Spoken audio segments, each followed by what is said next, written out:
জনপ্রশাসন মন্ত্রণালয়ের সরকারি যানবাহন অধিদপ্তরে খাদ্য অধিদপ্তর কর্তৃক প্রদত্ত ওএমএস ট্রাক সেল এর শুভ উদ্বোধন করা হয়েছে। 16 এপ্রিল বুধবার সকাল 10 ঘটিকায় জাতীয় পরিবহন পুল মসজিদ প্রাঙ্গণে এ উদ্বোধন করা হয়।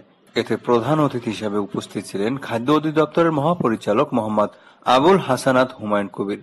বিশেষ অতিথি হিসেবে উপস্থিত ছিলেন সরকারি যানবাহন অধিদপ্তরের পরিবহন কমিশনার খায়রুল কবির মেনন, পরিচালক মোহাম্মদ তানভীর আজম সিদ্দিকী, এটিএম কাউসার হোসেন। সার্বিক ব্যবস্থাপনায় ছিলেন সহকারী পরিচালক মোহাম্মদ রেজাউল করিম। সভাপতিত্ব করেন বাংলাদেশ সরকারি গাড়ি চালক সমিতি পরিবহন পুল শাখা কমিটির সাধারণ সম্পাদক আব্দুল মোতালেব। আমি খুব আনন্দিত যে এটা আমি এবং ধন্যবাদ জ্ঞাপন করছি আবারও যে খাদ্য ডিজি মহোদয়কে যে এটা করেছেন। আমার এখানে যে সকল আমার সহকর্মীরা আছেন তারা সারাদিনই ব্যস্ত থাকেন, কাজ করেন, তারা এর মাধ্যমে তারা একটু হলেও অল্প সময় তারা এই সহায়তাটা পাবেন।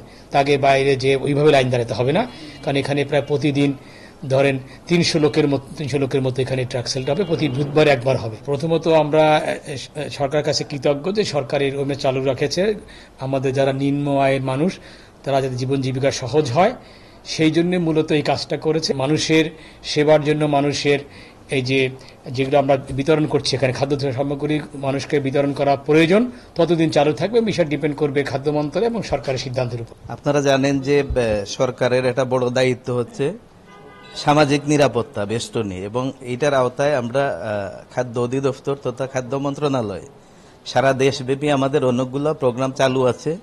ওএমএস খাদ্য বান্ধব কর্মসূচি, ওএমএসে আপনারা জানেন যে আমাদের 11,000-এর উপরে ডিলার সারা দেশে কাজ করে যাচ্ছে।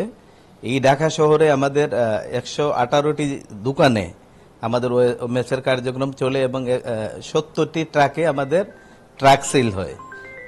তারই ধারাবাহিকতায় আমরা আজকে আমাদের এই যে পরিবহন পুল চত্বরে, পরিবহন পুল ভবনে আমরা এই কার্যক্রমটা আমরা চালু করেছি। আমাদের নেশন ওয়াইড যে কয়দিনই প্রোগ্রামটা চালু থাকবে এখানে ততদিন চালু থাকবে। আমরা প্রতি সপ্তাহে আমরা এখানে একদিন আমরা আমাদের মাল, এই যে চালটা দেওয়া হচ্ছে, আটাটা দেওয়া হচ্ছে, এটা সরকার সাবসিডি দিয়ে এটা গরিব মানুষকে দিচ্ছে তাদের জীবন মান উন্নত করার জন্য। এটার ব্যত্যয় যদি কেউ করে তার বিরুদ্ধে আমরা ড্রাস্টিক অ্যাকশন আমরা নিব। অনুরোধ করব যে স্পেসিফিক অভিযোগ আমাদের কাছে দিতে হবে, আমরা এটার বিরুদ্ধে ব্যবস্থা নেব।